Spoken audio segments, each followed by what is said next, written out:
Shana Tova. It is my privilege to be able to share some words with you this evening.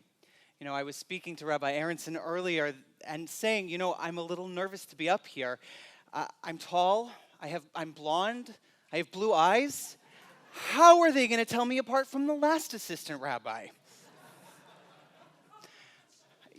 And actually, ever since I began wearing a kippah, people come up to me and say, if it weren't for the kippah, I'd have no idea you were Jewish.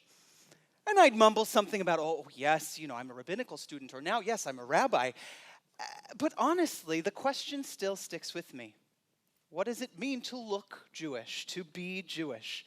Why have someone comment on my looks? Do I need a 23andMe identity kit to prove who I am? Will I be something even less than if my cheek swab results don't come back as 99% Ashkenazi?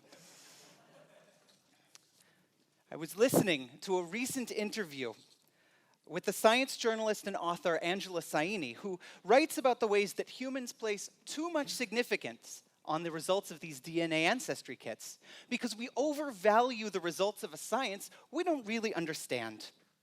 However, she points out that the vast majority of genetic difference between human beings, between one person and the next, is up to individual difference. Less than 5% of genetic differences can be attributed to these population-level differences like are found in the 23andMe kits. Okay, so I'm Jewish. Let's assume I have 100% Ashkenazi DNA. No idea. In reality, I could have more genetic material in common with a non-Jew of Polynesian descent than I do with someone who matches my exact DNA profile. And a genetic profile of Ashkenazi says way more about my distant ancestors than it does about me.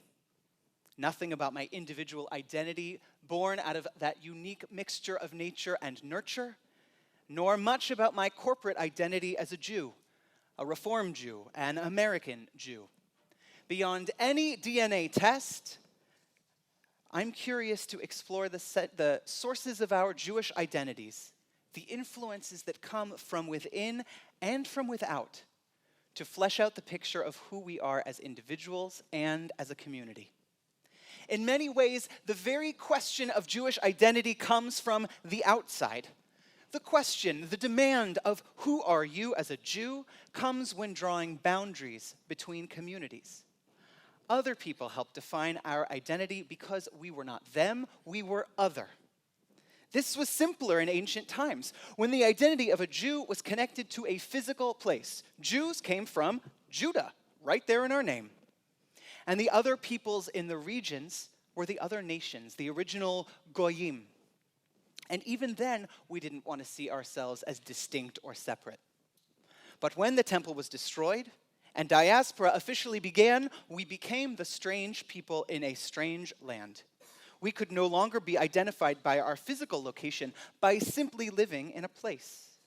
Rather, as the other in Egypt, Babylonia, Spain and Portugal, Germany, on and on, others identified us by our differences. The food we ate, the clothes we wore, the God we prayed to. And even when Jews tried to live an authentic Jewish life while integrated into society through business, education, dress, language, it only worked to a point. Time and time, Jews were set apart. Whether they excluded us from country clubs and neighborhoods, forced us into ghettos, pinned stars to our clothing, subjected us to the horrors of the Holocaust for having but one Jewish grandparent. Other people help define and shape who we are as Jews. More recently, many American Jews have largely succeeded in assimilating into the majority culture. We might feel comfortable even elevating or shedding Jewish identities as desired. We can identify proudly as Jews because it feels safe in the confines of our community and, for the most part, in the public sphere. However, many of us do have the ability or privilege to hide that piece of our identity when necessary or simply desired. I can't tell you how much I try not to tell people I'm a rabbi when I get on a plane. I once said I was an accountant, and then they asked me about their taxes. I also want to blend in when I see or hear that the latest sexual predator or badly behaved business person is a Jew. When names like Epstein, Weinstein, or Madoff come across headlines, of course I wish they had not engaged in their awful behaviors.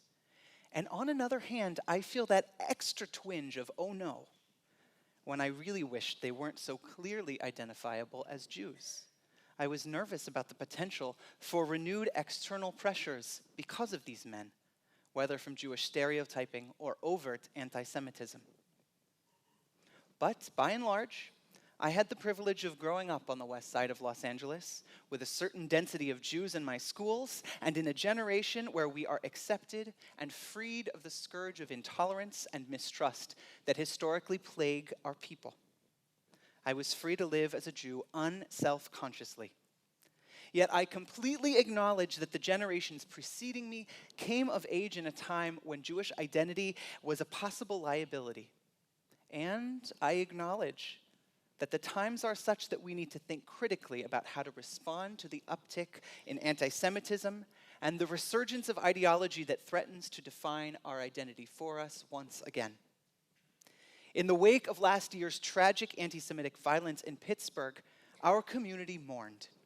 We mourned the shattered Shabbat, countless shattered lives, and a shattered sense of security that we were just beginning to enjoy. We worried that in the wake of the shooting and the focus on extra security, we would again need to circle the wagons and find ourselves defined by acts of hatred against us.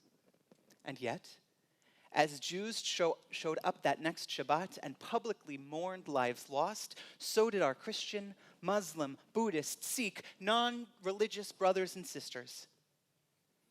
They showed up in droves. As Barry Weiss recently wrote in the New York Times, their support wasn't a favor bestowed on us. Our neighbors understood that an attack on the Jewish community was an attack on them too.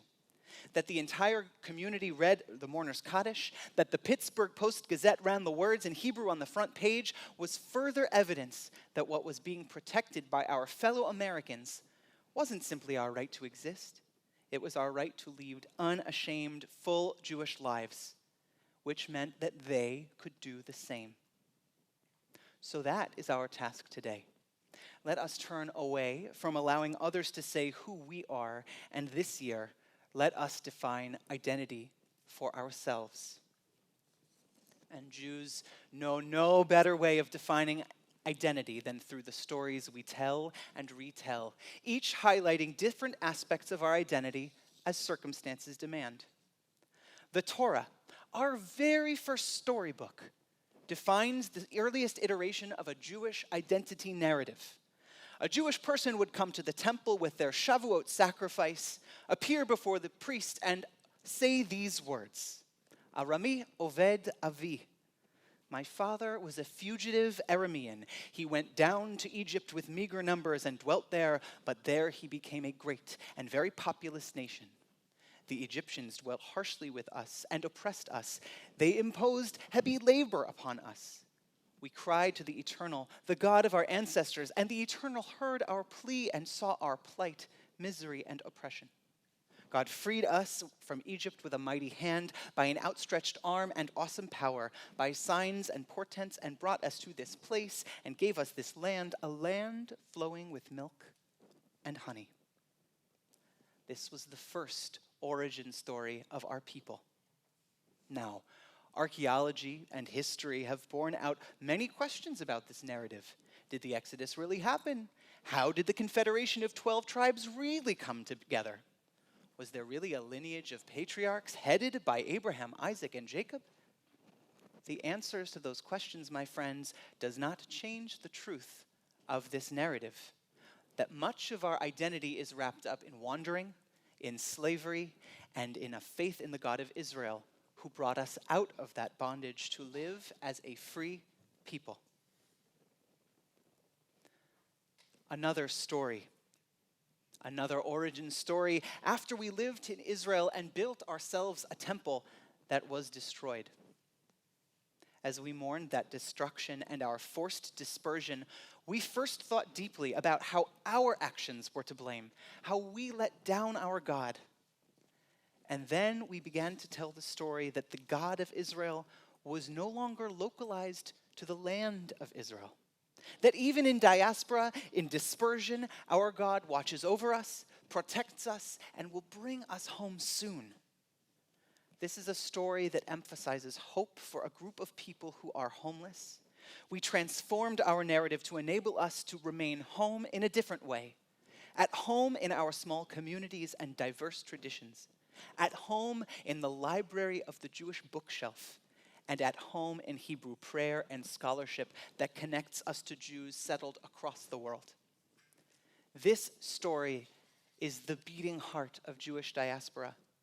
This is what allowed a 10th century rabbi in Persia to consult a 5th century text from the land of Israel and communicate a legal ruling to the Jews of North Africa about their local concerns, a ruling that maintained legal force well into the 20th century. It's what allowed two Jewish communities living in northern Spain with radically different beliefs about God's nature to pray together from the same prayer book.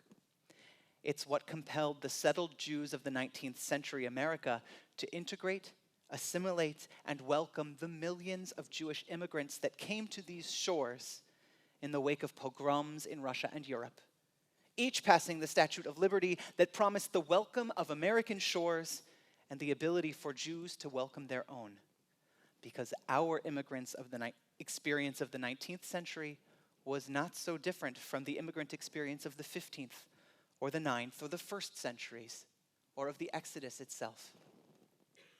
There are other stories too. The words of Theodore Herzl, the founding father of the state of Israel, "If you will it, it is no dream to be a free people in the land of Zion in Jerusalem." Or, "We survived and thrived out of the ashes of Auschwitz." Or, "They tried to kill us, we beat them, let's eat." Or, "My grandma's kugel is better than yours." Our Jewish identity, our story is communal, but in many ways it is also deeply personal, driven by our individual connection to family, tradition, and faith. We reflect on the smells of kugel and matzo ball soup, the sounds of cousins finding the afikomen on Pesach, on our tradition of a movie and Chinese food on Christmas, and the telling of and retelling of stories that define our family's tradition and narrative. I often talk about how the first story of my Jewish identity is of sitting behind the organ in my home synagogue, watching my mother's feet skitter and glide across the pedals, such that my earliest Jewish stories reflects my commitment to family, to synagogue community, and to the musical language of prayer. What is your story? How does it define your Jewish identity? Perhaps you connect to one of the stories in our texts, a descendant of Abraham who heeded a divine call, or as a descendant of Jacob who wrestled with God and with himself, to the story of Hannah who cried out in sorrow over infertility, or to that of Miriam who brought hope and healing to her people when she found water in the wilderness. Perhaps you identify with the history of our people as immigrants to many shores, including our own. Or in the stories of Jews who prayed with their feet, who stand at the vanguard of movements committed to social equality and justice. No matter your story, whether you are a Jew by birth or a Jew by choice or a partner of a Jew, whether you identify as Jewish or Jewish, your story matters because your story, your identity is part of a whole. When Moses spoke his last words to the people of Israel in the desert, he addressed them to all of you, all of us who are bound up in this family. Those who were present with Moses in the desert and those who were as yet unborn, but waiting in the wings to enter the Jewish story with an identity that history could not predict. And yet, this identity is not simply a piece of clothing that can be taken on or off. A choice of identity has stakes. It must mean something for your life, or it is not really a part of your story. Put simply, the Jewish identity is a lens with which to view the world, a set of values around which to orient your life, a community with which to share, a family in whom you trust. And we, all of us up here, would love nothing more than to explore that identity with you, to help you explicitly define a story you may have taken for granted your whole life. Neither process of identity formation occurs in a vacuum. In the same moment that we define identity for ourselves, others, even in America, will seek to define us as well. So how do we combine these two storytelling processes? The one where we tell our own story, and the ones where others will seek to tell our story for us, accusing us of dual loyalties. We tell another story. My parents were fugitive Jews. They arrived on a ship, leaving a land that cast them out, and arrived on strange shores. In disbelief, they found a culture committed to freedoms of expression, speech, worship, freedoms of entrepreneurship, of ideas, of sheer open space.